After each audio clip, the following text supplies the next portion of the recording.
Ooh, my second book, Dark Carnival, which honestly took me about 10 years to write. Wow.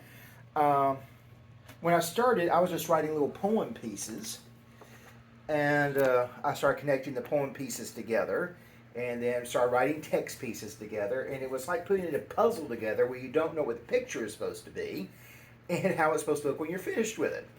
And so I just kept adding pieces, and then when I finally got to a certain point, it's like, okay, I need to write some heavy connection material for all this. So wrote in the connection pieces, chose, because I am a visual storyteller as well, I started looking for different pictures that would help illustrate my story. In fact, here's one. That's a real house that stands in Cortland. And let's see. Took images off of Pixabay, which is a free site that you can go to get images, video, sound effects. It's all free to use as long as you acknowledge who created it or where you got it from. Neat. So it's all free. Now you say that's the second book. What's the first? The first one is Forenza Tales, which is mainly a collection of short stories that have bookends to link them all together. Now this is not the centaur from the Harry Potter books, Firenze. No. This is the Italian?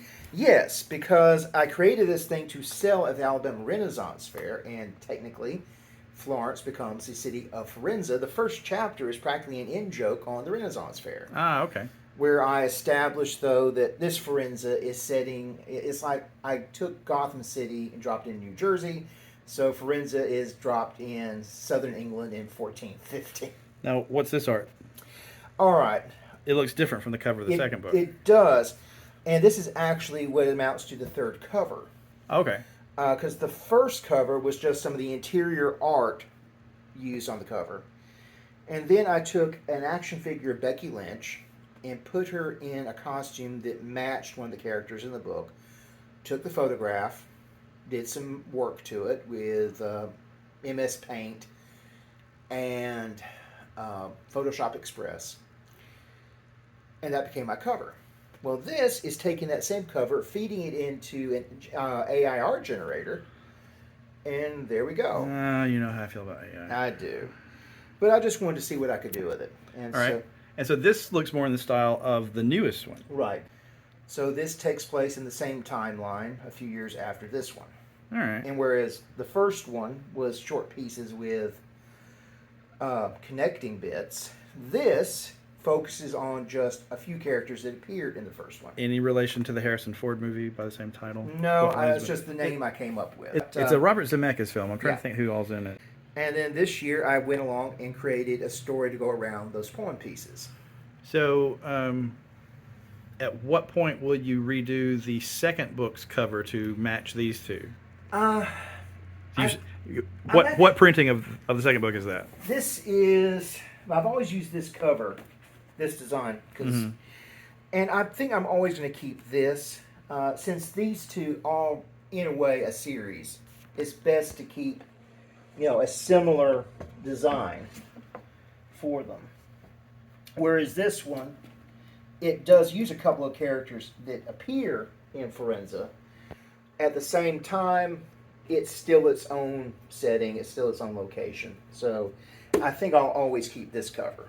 What Lies Beneath is formatted at a 8.5 by 11 inch page.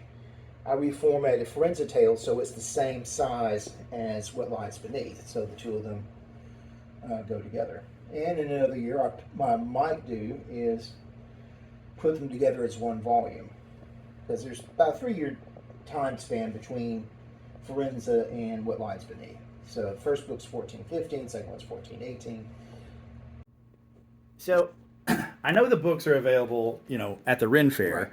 Right. If somebody watching this video were to want to get one of your books, what would be the best way to, is there a website? Yeah, they're published on Amazon. Okay. They're self-published on Amazon. What you just about have to do, though, is put in my full name, John Lee Givens, and then the book title. And that's the best way to find it. I have it available in hardback, paperback, and Kindle. I kind of get a certain rush out of going to Amazon sometimes, oh, there's my book! One person has bought a copy. Well, still has one person who's bought a copy. Thanks, Mom. Yeah.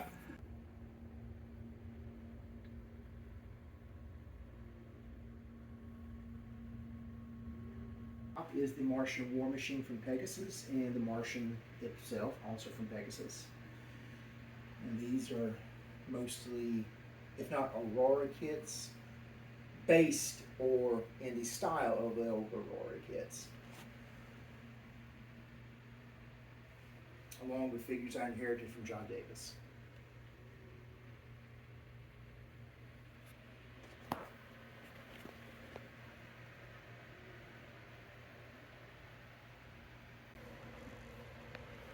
I love Audrey 2 there next to the Godzilla. It's very reminiscent of the end of the original theatrical end of the movie.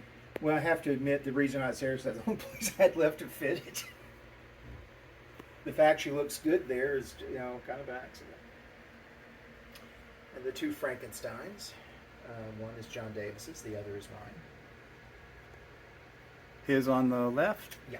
Cool. Actually, the Frankenstein that's on the second shelf there is his as well. Which one? Right here. Oh, here. Yeah. In between Ghidorah and Rodin. And that's Julia Roberts' brother. yeah, Eric Roberts. Eric yeah. Roberts. I thought that's who that looked like. Some of John's Doctor Who autograph collection. Yep. Wow, you got Paul McGann. This was mine, but the other three came from Davis. Oh, nice. So he gave me those copies of Doctor Who magazine. And I had them autographed. Out of how many doctors, what's your percentage of ones met? Well, I've met 4. And there's 4... Oh, shoot, I've actually lost track.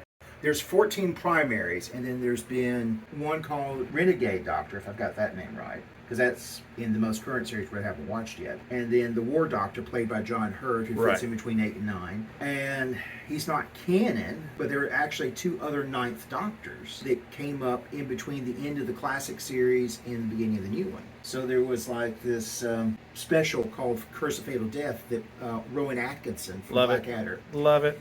Watched it recently. Okay. Thank you. A few Black Series up here. Oh, yeah. I try to hold myself to a rule, which I absolutely failed to do. But, and there's still 1 or 2 figures I want to get up there. I want to get an Anakin, a Captain Rex, and then there's a character from Jedi Fallen Order that I want to figure up. But she was only been released recently. You got a couple up there I don't have. Which ones? Rebel Fleet Trooper. Okay. Who's that? Jaina? Yeah. Right. She was expensive. She cost me about $50. Mara didn't go cheap either. I don't think I have Bespin Han. With the Hans, with some of these, I didn't care which Ahsoka. one. Yeah. I didn't care which one I got as long as I got the character. And so George Lucas I don't have. Yeah. He wasn't hard to get either. And I know Ahsoka is falling over here. She's being held up by Wedge Antilles. Oh, and you've got Jackson. Yep. I did not like the facial sculpt on him, even though he's very cheap and plentiful at our Ollie's. Yeah. I still haven't bought him. So. Well, you know how I go on these binge buys? He's a result of a binge buy. Gotcha. If I wasn't on a binge, I wouldn't have bought him.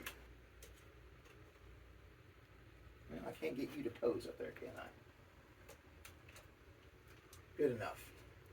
Well, I have a gift for you. All right, appreciate it. When I was here to shoot the initial 3-part installment of Toyaholic, I goaded you into going and getting your Cantina Adventure set, and the final tattered pieces of cardboard hinge tore, and I said, whatever we document, we destroy. So have a look in here. Ooh. This year, Hasbro has done a replica of it. Oh, wow. That came with 4 figures. Oh. And sold out so quickly I did not get one. But a few people are selling just the cardboard backdrop on eBay. And so this... Woohoo! I take it you were pleased with this. Yes! This is my my fifth grade self getting this on Christmas morning. Well, Merry Christmas. Ah, they lift out the parts for the pegs. Yeah, there's no holes for the peg. So this time when you lay it flat, it's not going to damage itself. Yeah, I know, because So- I wound up with a hole right in that one. Yeah. Oh, thank you, sir. Not a problem. Now I need to find a place to put it. Yeah, that's Journey's End. So that's if I ever declare the Toyaholic series defunct, I'll be like, let's go put John's video where he gets the new Canteen Adventure set. We'll make that the last entry. So Oh, I'm gonna put this back in there. Now, while you're in here, get a good shot of these items down here, especially the Nemo set. right, yeah. Yeah, that's the one I told you about. Yeah, we talked about this in one of the Gifts from John Davis videos. Yeah. I remember seeing this on top of his fridge so many times. Yeah, no. I put it in a box, brought it here, and didn't take it out of the box until the next day. And he's lying there, because when I put him in the box, he was standing in that position with a hand on that steering wheel. And I opened up the box, and so he's lying there. So I pick him up. Okay, fine, he fell down. And so when you thought you'd broken it, you discovered a metal pin. Yes, because he had actually broken it the day he had moved from his house here to the trailer over in Tuscumbia. All he did was he drilled a little hole, stuck a pin in there, and boom. Still that moment of, oh, Lord, no. Yeah, I flashed back to that when I was filming a video about the reaction black hole figures and broke one of them's arms off. And I was like, oh, my God, oh, my God, oh, my God. And I was like, wait a minute. John Givens just told me a story similar to this. The Space Knight. I bought one of those. I haven't opened it yet. Yeah. I'm always on the look for a molded face Luke, where the head is molded in flesh tone and the hair is painted on. I think this one is like mine, alas, molded in hair color and painted with a flesh tone. Yeah. But the eyes on this one are so much better than mine. Well, I'll tell you what, you want to trade? Nah, All right. it's fine. Just put it in your will. Okay. Got a little bit of an avalanche back here. Oh, yeah, well, trust me, it's... At a certain point, I gave up trying to keep everybody standing. There's Greedo, there's Blue Snaggletooth, there's your other Blue Snaggletooth, there's Hammerhead, there's Walrus Man. One is Sid's, of course. I'm sorry, he may not care, but I'm not going to get rid of it because it is his. You're a good brother, John. It has sentimental value, if nothing else. Is this a reissue? Which one? Yeah, that's one of the reissues that Hasbro and Walmart put together. Those look good. They shortened the barrels on the chrome pieces. I never owned the originals. Really? No. That was one of the first. That was one of the first Decepticons I bought with Soundwave and Well, all of his tapes. The thing is, they didn't show up in Decatur or Moulton ever. The only one I've got is a Ravage, and it was actually a bootleg found at Kmart. It belongs to Sid. So, I love this thing too. I looked at it last time I was here. This is a tiny Megatron that actually transforms, but John is scared to transform it. Yes, I'm terrified of it. Somebody I was in a play with gave that to me because we were both Transformer fans. He asked if I owned it and I said, no, I don't. Well, he had a spare. So, question. Yes. Henry Jones Sr. is down here with G.I. Joe. Yeah.